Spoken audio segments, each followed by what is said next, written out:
৫ আগস্টের পর ঢাকা বিশ্ববিদ্যালয় ক্যাম্পাসে আলোচনায় থাকত ছাত্র রাজনীতি নিষিদ্ধের বিষয়টি। সাধারণ শিক্ষার্থীদের ব্যানারে এ নিয়ে প্রায়ই হতো মিছিল সমাবেশ। তবে সেই ব্যানারের অনেকেরই পরিচয় মিলেছে এখন। ওই সংগঠকদের অনেকেই ছাত্র শিবির আর ছাত্র শক্তির নেতাকর্মী। রায়হান কবিরের অনুসন্ধানী প্রতিবেদন।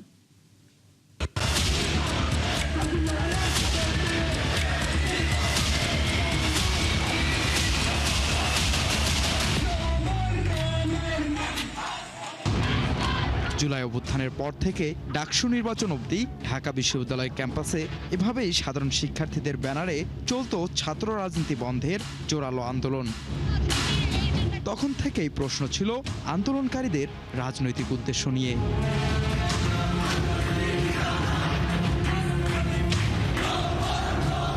ভিডিওতে যাতে দেখা যাচ্ছে তাদের অনেকেই বর্তমানে শিবির এবং ছাত্র শক্তির রাজনীতিতে জড়িত।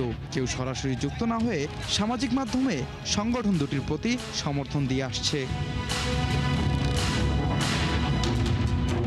৫ আগস্টের পর ঢাকা বিশ্ববিদ্যালয়ের প্রতিটি হলে সামাজিক যোগাযোগ মাধ্যম ভিত্তিক গ্রুপে পোলের মাধ্যমে ব্যাচ প্রতিনিধি নির্বাচিত করা হয়। অরাজনৈতিক শিক্ষার্থীদের অভিযোগ, হল সংক্রান্ত বিভিন্ন সিদ্ধান্তে প্রভাব ছিল এসব প্রতিনিধির। তাদের অনেকেই বর্তমানে শিবির প্যানেল থেকে নির্বাচিত ডাকসু ও হল সংসদের নেতা। মোটামুটি ৫ আগস্টে ১ মাস পরেই দেখা গেছে যে আসলে শিবির মোটামুটি পুরো হল ক্যাপচার করে ফেলছে। তাদের ছাত্র প্রতিনিধি দিছে, ডিসির সাথে তাদের যোগাযোগ তৈরি হয়েছে এবং একটা বিশেষ ব্যাপার হচ্ছে তারা এমন একটা ন্যারেটিভ ছড়াইছে যে ছাত্রদল হল কন্ট্রোল করে ফেলবে।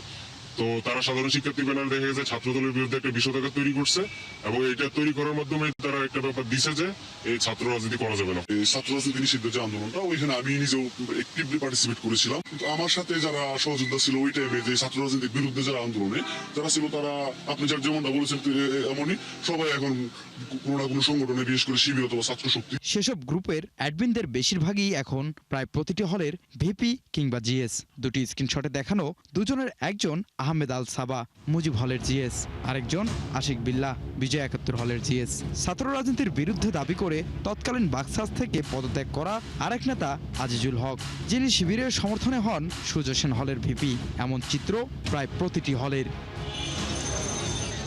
শিক্ষার্থীদের অভিযোগ, সে সময় ছাত্রদল, বামসহ ভিন্ন মতাদর্শের অনেক শিক্ষার্থী হলে উঠতে গিয়ে হামলার শিকার হন। তাদের দাবি, এর মধ্য দিয়েই সাধারণ শিক্ষার্থীর পরিচয়ে শিবিরের গোপন সাংগঠনিক তৎপরতার সূচনা হয়। শিক্ষার্থীদের মধ্যে তারা একটা ভিন্ন ধরনের ন্যারেটিভ দিয়েছিল, যেমন শিক্ষার্থীরা ভয়ও পেয়েছিল যে ছাত্র রাজনীতি আবার যদি ফিরে ক্যাম্পাসে, হয়তো শিক্ষার্থী বান্ধব পরিবেশ আবার হয়তো ফিরবে না। কিন্তু শিক্ষার্থীরা এখন আসলে বুঝতে পেরেছে সবই, যে এই ধরনের ন্যারেটিভ আসলে কারা ছড়িয়েছে এবং তাদের আসলে রাজনৈতিক উদ্দেশ্যটা কি।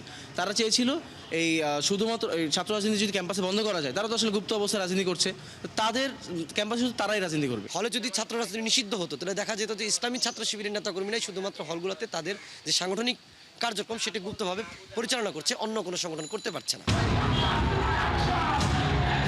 ২৪-এর আন্দোলনের সম্মুখ সারির অনেকের মতে এটি ছিল জুলাই আন্দোলনের পর ক্যাম্পাসগুলোয় রাজনৈতিক সহাবস্থান ধ্বংসের অন্যতম এক পরিকল্পনা।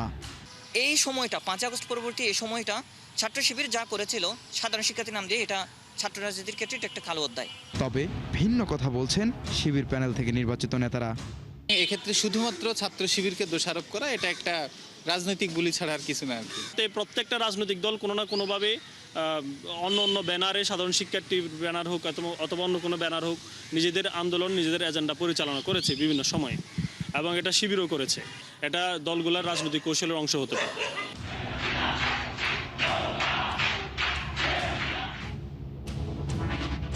ছাত্র রাজনীতির সাথে জড়িতদের দাবি, সাদিক ফরহাদ সহ শিবিরের অধিকাংশ জনবলেই ছাত্রলীগ আমল থেকেই ছিল হলে হলে। তাই সব কিছুকে নিজেদের হাতে রাখতে এসব আন্দোলনের নামে সত্যিকার সাধারণ শিক্ষার্থী এবং অন্যান্য রাজনৈতিক সংগঠনগুলোর সাথে করেছে চরম প্রতারণা। রায়হান কবির, ৭১, ঢাকা।